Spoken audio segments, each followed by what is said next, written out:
40% या 15 गुना का क्या रोल है। ठीक है, देखो एक चीज तो यह है कि यदि 15 गुना, मेरा मानना है कि यदि 15 गुना भी लेते हैं ना, तो ये यदि क्लियर हो जाता स्टूडेंट्स के लिए कि 15 गुना में कौन शामिल है, तो उनको तैयारी करने के लिए मतलब रास्ते नजर आते हैं कि कैसे तैयारी करनी है। क्यों? क्योंकि 15 गुना में भी जब असमंजस की स्थिति है तो विद्यार्थी तय नहीं कर पा रहे कि किसको तैयारी करनी है या किसको नहीं करनी है। मैं यहाँ पे दोनों पक्षों की बात करूंगा। मैं ये नहीं कहूंगा कि 40% ही होने चाहिए या ये नहीं कहूंगा कि 15 गुना ही होने चाहिए। हमेशा हर जो भी ऐसी बात आती है तो स्टूडेंट जो है वो दो पक्षों में बढ़ जाते हैं।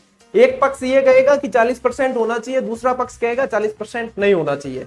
इसमें यदि मैं एक शिक्षक के तौर पर या मैं बुक राइटर के तौर पे भी कई लोग इसमें देखते हैं, तो फिर मैं यदि 40% का पक्ष ले लूं ना कि 40% होना चाहिए, तो तुरंत वो खेमा तैयार हो जाएगा जो ये कहेगा आपको तो पुस्तकें बेचनी है, इसलिए आप 40% के पक्षधर हैं।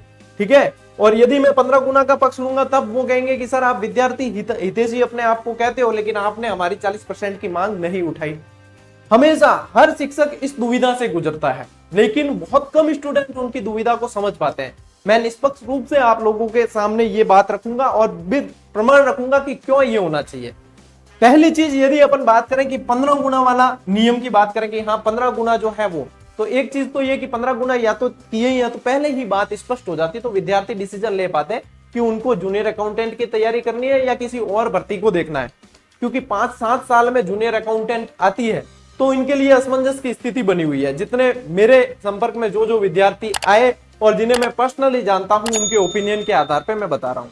ठीक है, तो एक तो ये 15 गुना के अंदर ये थोड़ी सी खामी है कि स्पष्ट नहीं किया कि कौन शामिल हो ही रहा है, फॉर्म भरने के बाद में पता चलेगा, ये है। दूसरी चीज ये है कि 15 गुना का यदि कहें कि हाँ वे विद्यार्थी जिन्होंने बहुत अच्छा स्कोर हासिल कर दिया सीईटी में, वो यही कहेंगे कि सर 15 गुना बहुत अच्छा फैसला है। ठीक है, उनके लिए। और उनका कहना यह भी है जो 15 गुना में नहीं आया वो 40% करवा के भी क्या सिलेक्शन ले लेगा, तो ये तो उनका पक्ष रहा। दूसरा पक्ष ये, चलिए 15 गुना वाला। दूसरा पक्ष है 40% वाला कि 40% होने चाहिए या नहीं। 40% में मेरे पास में 3 तरह के स्टूडेंट मुझे मिले, उनकी बात मैं आप लोगों के समक्ष रख रहा हूं। ठीक है, होना चाहिए या नहीं ये निर्णय आप लेना। एक स्टूडेंट मिला जिसके मदर की डेथ हो गई, कब? सीईटी के एग्जाम के समय। उसका कहना है कि सर मैं बहुत अच्छा मतलब कमांड मेरी थी सब्जेक्ट पे और मैं बहुत अच्छा स्कोर कर सकता था, लेकिन मेरी परिस्थिति ये थी कि मेरे सिर से जो है वो छत उठ चुकी थी और मैं उस समय टूट चुका था, तो मैं वो स्कोर नहीं कर पाया। और यदि आप जैसे 40% वाला नहीं करते तो मैं 15 गुना में शामिल नहीं होऊंगा, जबकि मैं इसका प्रबल दावेदार हूं। तो एक तो उसकी पीड़ा ये थी। अब उसे क्या कहें कि आप होशियार नहीं है, आप 15 गुना में आए नहीं तो आप 40% की कैसे मांग कर रहे हो, इसलिए मांग कर रहे हो, ये कैसे कहूं मैं उसे।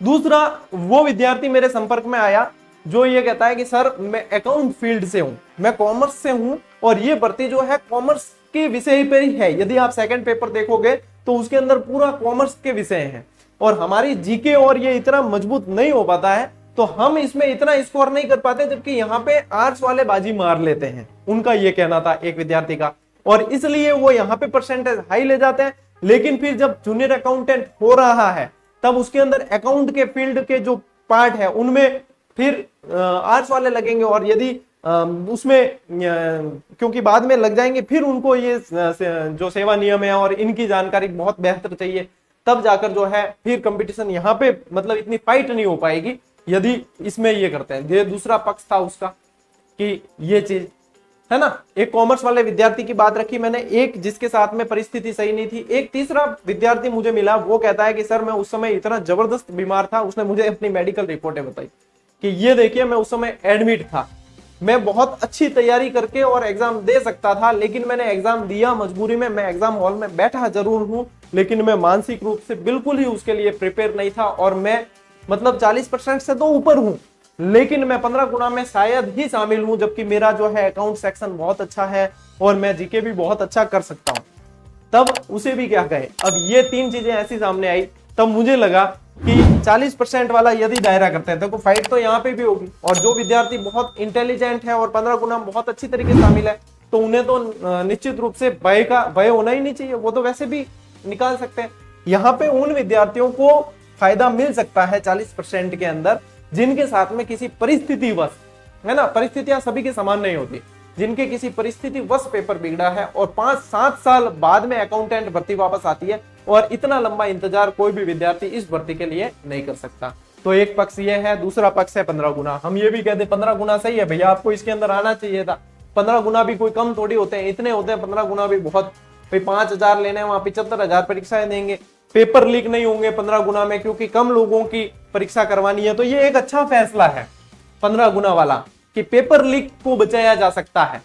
लेकिन ये भी सोचे अपन कि पेपर लीक को स्टूडेंट कम कर करके कितना बचाया जाए। पेपर लीक को बचाने के लिए तो सरकार को उस हिसाब से सारी चीजें करनी पड़ेगी। भाई सीटेट और नेट कितने लोग देते हैं, लाखों लोग देते हैं, लेकिन फिर भी वहां पेपर लीक नहीं होते और अपने यहाँ पेपर लीक क्यों होते हैं। तो पेपर लीक होने के लिए ये रास्ता मतलब काटने की जरूरत नहीं है, इस रास्ते को सुधारने की आवश्यकता है कि क्यों लीक हो रहे हैं, उनको सजा देने की आवश्यकता है। ऐसे मतलब स्थापित करने होंगे ऐसे आयाम कि जिसके आधार पे सही तरीके से पेपर हो सके। तो ये दोनों पक्ष हैं साथियों। अब देखो निर्णय आप लोगों के हाथ में। रही बात कि सर 40% के लिए मांग उठाओ, कोई कहते हैं कि नहीं सर 15 गुना के लिए ही आप बात करो। अब एक शिक्षक होने के नाते एक पक्ष ए जो है वो भी मेरा स्टूडेंट है, पक्ष बी जो है वो भी मेरा स्टूडेंट है, मैं किसका साथ लूं बताइए। और ऐसा ही हर शिक्षक के साथ में होता है, लेकिन हर शिक्षक जो है बिल्कुल अच्छी तरीके से स्पष्ट तरीके से अपनी बात को रख नहीं पाता है, और किसी एक पक्ष का पक्ष ले लेने पर उसे फिर कई तरह की मतलब उल्हाने सुननी पड़ती है, मारवाड़ी के ओढ़वा सुनना पड़े, ठीक है नहीं। इसलिए कोई भी स्पष्ट तौर पर आगे आकर इसमें समर्थन नहीं करता है। यदि आप सभी एक राय होते तो ये इन दोनों में से जो भी फैसला है वो बिल्कुल अच्छी तरीके से क्लियरली हो चुका होता। तो यहाँ पे ये थोड़ी सी विडंबना रहती है, आप लोगों के लिए भी है, हमारे लिए भी है ना। मैंने ये जो पक्ष बताए हैं 3 स्टूडेंट पे, इन पे विचार करना, और 40% भी तभी हो सकता है जब आप एक राय होके इसके लिए प्रयास करेंगे।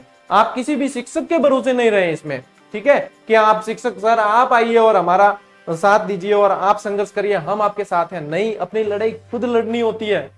ये आप कब इस बात को जानेंगे, अपनी लड़ाई अपने आप को ही लड़नी होती है। जब आप अपनी लड़ाई लड़ने के लिए खुद ही प्रयास नहीं कर रहे हो और आप दूसरों को कहोगे कि आप हमारी लड़ाई लड़ो, हम आपके साथ हैं, तो फायदा आपको लेना है, तो लड़ना भी आपको पड़ेगा। इस बात को समझें।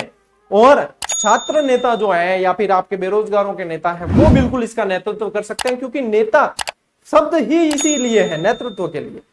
तो इन चीजों को आपको समझना चाहिए। यदि जितना जल्दी समझते हैं तो आप अपनी मांगों को सही तरीके से मनवा भी सकते हैं। तो आज की इस